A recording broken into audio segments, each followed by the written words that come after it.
Ibu, bapak, saudari, saudara, rekan-rekan muda, dan adik-adik sekalian, dimanapun kalian berada, bertemu kembali dengan saya Romo Tino SSCC di dalam catatan pesiarah. Hendaknya kita jangan menjadi pribadi yang egois, merasa bahwa keselamatan yang Tuhan berikan adalah hanya milik kita. Padahal perbuatan itu tidaklah tepat. Jadikanlah dirimu, diriku, diri kita semua sebagai pintu yang menghantar semua makhluk sampai pada keselamatan yang Allah janjikan. Jadikanlah dirimu, diriku, dan diri kita semua pintu keselamatan bagi setiap orang yang ingin bertobat dan menjadi murid Tuhan. Sebelum kita mendengarkan permenungan dari catatan pesiarah, marilah kita membuat tanda kemenangan Kristus. Dalam nama Bapa dan Putera dan Roh Kudus. Amin. Allah Bapa Maha Mulia, Engkau menggembirakan dunia dengan terang kebangkitan Putramu. Semoga kami yang merayakan misteri Paskah di dunia ini boleh menikmati sukacita sejati yang abadi. Di dalam setiap perjalanan hidup kami, berkatilah kami, agar kami tetap mampu membuka pintu hati kami dan menjadikan diri kami pintu keselamatan bagi setiap orang yang ingin dekat kepadamu melalui kehadiran kami. Demi Kristus pengantara kami. Amin. Ibu, bapak, saudari, saudara, rekan-rekan muda, dan adik-adik sekalian yang terkasih dalam Yesus Kristus, bagaimana kabarnya? Semoga semuanya selalu dalam lindungan Tuhan. Amin. Di dalam bacaan pada hari ini, dari bacaan pertama dari Kisah Para Rasul, kita mendengarkan bagaimana Petrus dengan tegas menjelaskan bahwa keselamatan dikaruniakan tidak hanya bagi bangsa pilihan, tetapi bagi setiap orang yang mau bertobat dan menerima belas kasih Allah. Keselamatan adalah milik semua orang yang mau bertobat, yang mau di dalam hidupnya mengikuti apa yang menjadi rencana Tuhan di dalam persiaran hidupnya. Sangat menarik untuk kita refleksikan. Sudahkah Anda, saya, kita semua melakukan apa yang dikehendaki Tuhan? Yakni melakukan pertobatan, meninggalkan sesuatu yang tidak baik, dan melakukan apa yang baik di mata Tuhan. Jelas bahwa bangsa-bangsa lain pun memiliki kesempatan yang sama. Allah mengaruniakan pertobatan yang memimpin kepada hidup yang kekal. Tetapi sekali lagi, keselamatan yang ditawarkan Allah tidak membuat kebebasan kita hilang.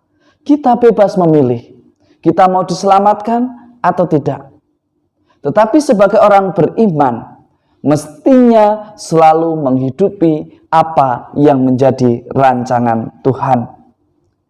Di dalam Injil hari ini sangat menarik.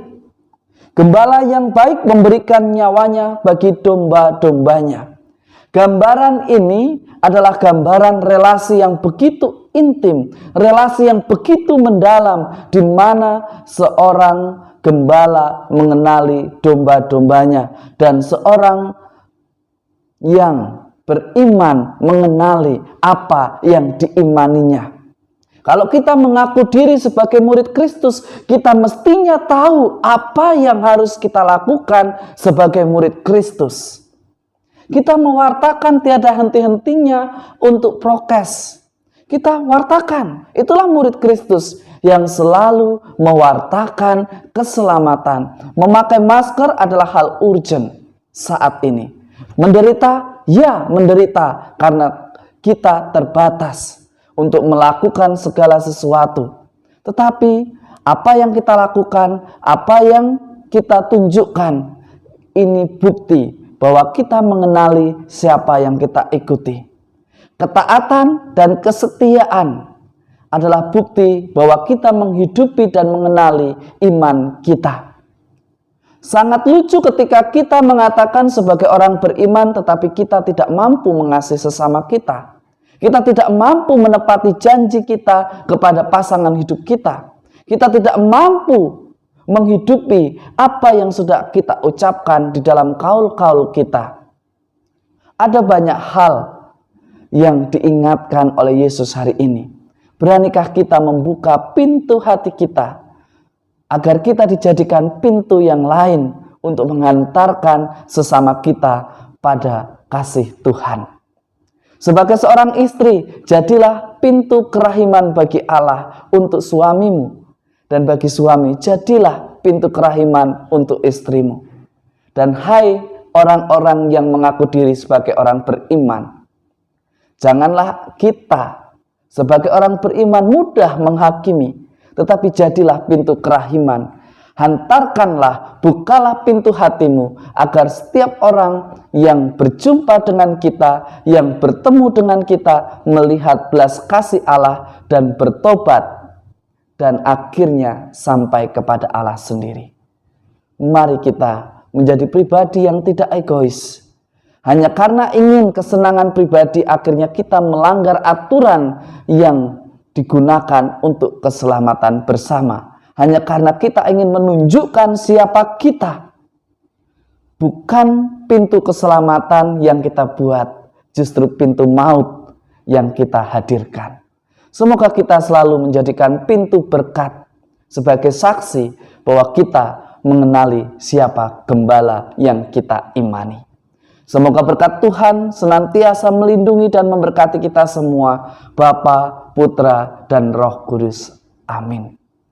Jika kita ingin menjadi pintu keselamatan, katakan tidak pada sesuatu yang belum pasti kebenarannya. Di dalam beriman, Tuhan Yesus adalah sang kebenaran. Maka datanglah melalui pintu yang benar dan jadilah pintu keselamatan yang membawa berkat dan bukan pintu kematian. Selamat mengawali pekan ini dengan semangat, dengan gaya hidup sehat, maka hidupmu, hidup kita, hidup semuanya menjadi berkat. Amin.